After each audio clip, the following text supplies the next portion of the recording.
किस तरीके से आज भी 1 साल से ज़्यादा बीतने के बाद किसान धरने पे अब भी दिल्ली के चारों तरफ बैठे हैं। और जहाँ किसान मजदूर, वहाँ का आम जनमानस बॉर्डर के चारों तरफ भी परेशान है। और सारे मौसम किसानों ने कड़कड़ाती ठंड भी देखी पिछले साल, फिर दोबारा आ गई है। गर्मी, बरसात, आंधी तूफान सबका सामना करते हुए डट कर के मुकाबला किया। जो किसानों ने कभी मांगा नहीं था वो तो वापस हो गया, लेकिन जो उनकी मांग थी अभी भी ज्यों की तो है। चाहे वो एमएसपी का कानून हो, चाहे फसलों के दुगने दाम की बात हो, चाहे किसानों के कर्जा माफ़ी की बात है। जो 700 से ज़्यादा किसान बंधु शहीद हुए, उनको शहीद का दर्जा दे कर के उचित मुआवजे की बात हो, या फिर उनके ऊपर जो इस संघर्ष में जो सरकार ने ज़बरदस्ती थोप दिए थे कानून, उनके खिलाफ़ लड़ते हुए जो उन्होंने संघर्ष किया, जो उनके ऊपर केस दर्ज हुए, उनको वापसी का मामला हो। तो वो मांग अभी भी है और लगातार सरकार संसद में दोनों सदनों में अपनी जिम्मेदारी से बचती नज़र आ रही है। चर्चा नहीं करना चाहते। ऊपर से ये कहते हैं कि हमारे पास आंकड़े ही नहीं है, तो मुआवजे का कोई प्रश्न ही नहीं उठता। और तमाम विपक्ष के लोगों ने बात कही है कि भाई हम लिस्ट आपको दे देंगे, लिस्ट अगर आपको चाहिए। लेकिन क्या होता है, किस तरीके से चीज़ें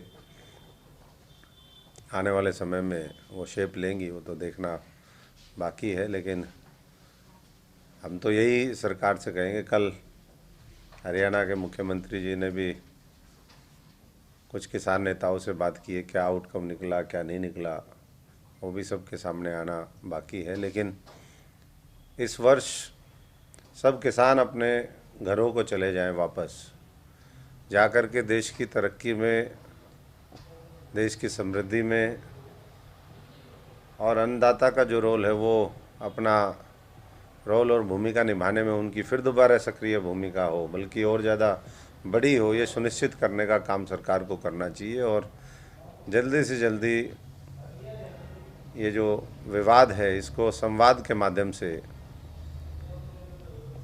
इसका समाधान निकाल करके और किसानों के साथ बैठ कर के चर्चा करनी चाहिए। पहल हो रही है, लेकिन अभी जल्दी से जल्दी हो, ये प्राथमिकता होनी चाहिए। परसों का देखा भी होगा, एक स्टेटमेंट आई। सरकार किस तरीके से काम करती है, कितनी गंभीर है,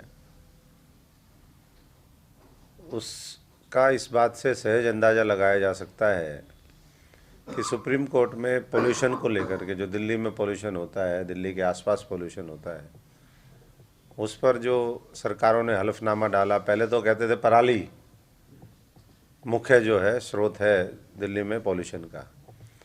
फिर पिछले कुछ वर्षों में लोगों ने स्टडी की, उसमें पता चला कि पराली का रोल तो केवल जो है 4% है, किसी ने 10% का, 10% से ऊपर नहीं है। लेकिन उत्तर प्रदेश की सरकार ने बिल्कुल कमाल कर दिया और उन्होंने कहा ये पाकिस्तान इसके लिए जिम्मेदार है।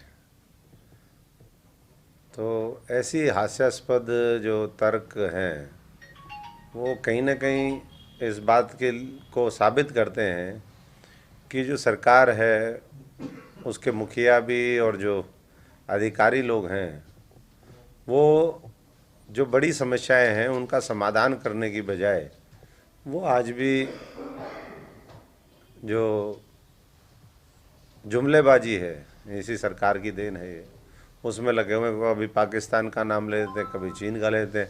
सुप्रीम कोर्ट के चीफ जस्टिस ने भी ये कहा कि भाई अगर ये है तो फिर तो हमें पाकिस्तान के जो उद्योग हैं उनको बंद करना पड़ेगा।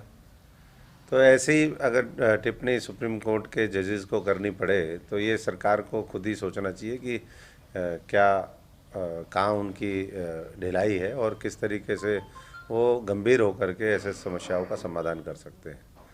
बाकी जहाँ तक हरियाणा का सवाल है, हमने अभी अपने दौरे शुरू कर दिए हैं हमारे बहुत से साथियों ने दिल्ली में जो प्रभारी हैं सुखेंदु शेखर रॉय, जो राज्यसभा में डिप्टी लीडर हैं, और तीसरा सबसे बड़ा दल तृणमूल कांग्रेस है, सदन के दोनों सदनों को अगर मिला दिया जाए तो उनको प्रभारी लगाया गया है। उनकी उपस्थिति में सैकड़ों लोगों ने वहाँ पर, जो सीनियर हमारे साथी हैं, उन्होंने ज्वाइन किया।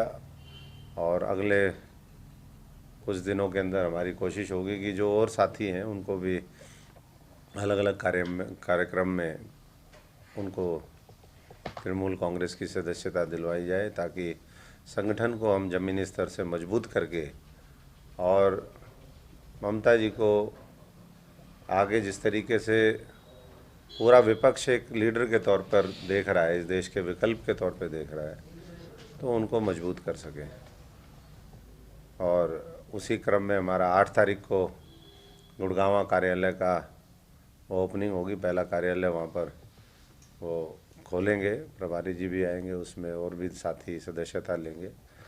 बाकी 1 हफ्ते के अंदर अंदर हम लोग, हमारी प्रदेश की जो एडहॉक कमेटी है, कार्यकारिणी है, तो उसको लेकर के जहाँ हम प्रदेश का जो हमारा कार्यकारिणी का गठन करेंगे, वहीं एडहॉक कमेटी डिस्ट्रिक्ट्स की भी जल्दी बनाएंगे। और जल्दी मेंबरशिप ड्राइव भी जो है वो तृणमूल कांग्रेस का पूरे हरियाणा में और पूरे देश में शुरू होगा। जिस तरीके से ममता दीदी के दौरे चले हैं, वो पूरा एकजुट लामबंद जो है वो विपक्ष होता दिखाई दे रहा है उनके नेतृत्व में। आज अखिलेश जी ने भी कहा, उत्तर प्रदेश के जो पूर्व मुख्यमंत्री रहे, कि हम ममता जी के नेतृत्व में आने वाले समय में उत्तर प्रदेश में भी उनके सहयोगी के रूप में काम करेंगे। और जो सीट शेयरिंग हो सकता है, अभी तो बातें होंगी, लेकिन उसके लिए भी वो तैयार हैं। तो ये अच्छे संकेत हैं इस देश के लिए कि एक मजबूत विपक्ष जो आने वाले समय में मजबूत इस देश का विकल्प होगा, जो भारतीय जनता पार्टी और उनकी सरकार को यहाँ से, देश से भी, प्रदेश से भी हटाने का काम करेगा। कौन सी बड़ी पार्टी है, सारे गिरोह हैं, ये तो मिल के सेटिंग करके तो राजनीति करते हैं। इलाहाबाद आपने खुद देख लिया सबने, जो इलाहाबाद है यही सभी सीटों पे, यही पूरे देश में हो रहा है, यही मॉडल। कभी बीजेपी कांग्रेस मिल जाती है, कभी बीजेपी कोई दूसरा जो वहाँ पर क्षेत्रीय दल है वो मिल जाता है, कभी कांग्रेस और क्षेत्रीय दल मिल जाते हैं, और इसी चीज़ ने इस देश को पीछे रखा है। नहीं तो 70 सालों में जितनी इस देश की तरक्की हो सकती थी या होनी चाहिए थी, वो आज तक भी नहीं हुई। आज भी जो बुनियादी सुविधाएं हैं उनका अभाव है, ना पीने के पानी है, ना बिजली की व्यवस्था है ढंग से, ना स्कूल है, ना हॉस्पिटल है, ना गली नाले पक्के हैं। और आज भी जो है जीवन जो है, मैं समझता हूँ कि मेजॉरिटी जो भारतवासी हैं वो कष्ट का जीवन जी रहे हैं। तो इससे अगर कोई उभार सकता है, तो जब तक हम साफ़ सुथरी और स्ट्रेट फॉरवर्ड राजनीति नहीं करेंगे, तब तक इसी तरीके से होता रहेगा। यहाँ तक तृणमूल क्यों ज्वाइन करी, देखिए ममता दीदी की और हमारी कहानी ऑलमोस्ट सेम है।